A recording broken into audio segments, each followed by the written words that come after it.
Hello and welcome back to British Literature. In this unit, Unit 5, we are going to be looking at adapted for popular culture. All right, particularly we're interested in adapted for stage and screen.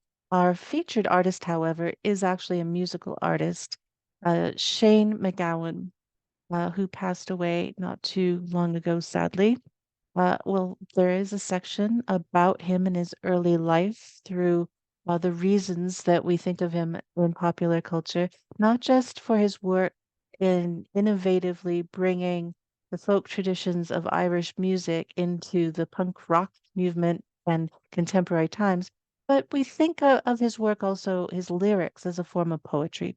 And so we will be kind of analyzing his work in terms of that. Most specifically, we're going to treat McGowan's lyrics as poetry, focusing on one of his many brilliant songs, A Pair of Brown Eyes. The lyrics are a reflection upon what it means to live under colonialist oppression, to live in a climate of violence, trapped between resistance bombings and police actions, substance abuse, and while all this while trying to create a healthy sense of identity, often failing in that endeavor as a person of an Indigenous society lost in the struggle to cope with the overwhelming indoctrination of self hatred that often comes with being oppressed by colonialist culture.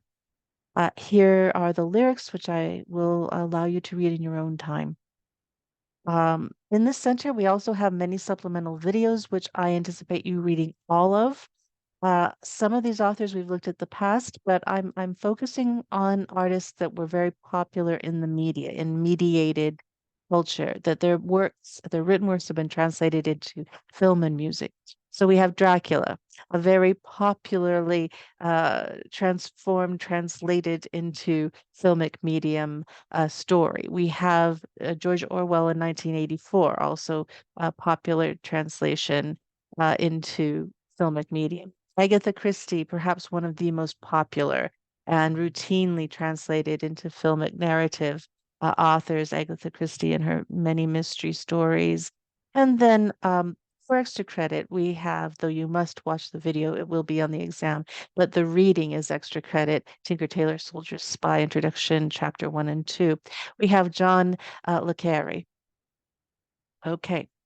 Uh, Over here in our reading section, I'm going to have you read a little bit from La Motte d'Arthur, again, Bram Stoker's Dracula, George Orwell's 1984, J.R.R. Tolkien's The Hobbit, Agatha Christie, Murder on the Orient Express, and Terry Pratchett's Monstrous Regimen, as well as, again, extra credit opportunity with John Le Carre, and then this poetry, these lyrics from Shane McGowan.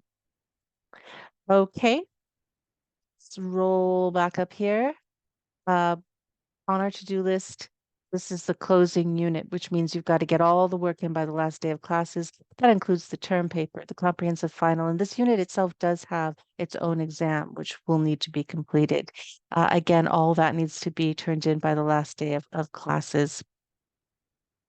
And then we have over here a timeline of various works that have been adapted in numerous films in popular culture. Some of those authors, again, you'll be familiar with already in the timeline. British literature, with its complex landscape of narratives, characters, and themes, has long served as fertile ground for adaptation into the realms of stage and screen.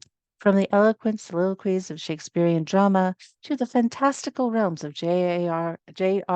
Tolkien, the transition of these literary works to visual performances not only underscores the versatility and timelessness of British storytelling, but also reflects the evolving landscape of audience engagement and artistic interpretation. This unit encompasses consideration of the intricate process of transforming written words into live action performances, radio, and cinematic experiences. It explores how directors, playwrights, and screenwriters reimagine and bring life into classic and contemporary literary works, translating the intricate details of language, setting, and character onto the stage and screen. I do hope you enjoy this unit. I hope you've enjoyed the course, and it has been my pleasure and joy to work with you in this asynchronous online context. Again, if you have any questions about course completion Do not hesitate to contact me. My contact details are available in Meet Your Instructor. And again, I do welcome any inquiries you have as you complete this course. Thank you so much for your time and attention. Stay safe, be well, and best wishes for your future endeavors. Thank you so much.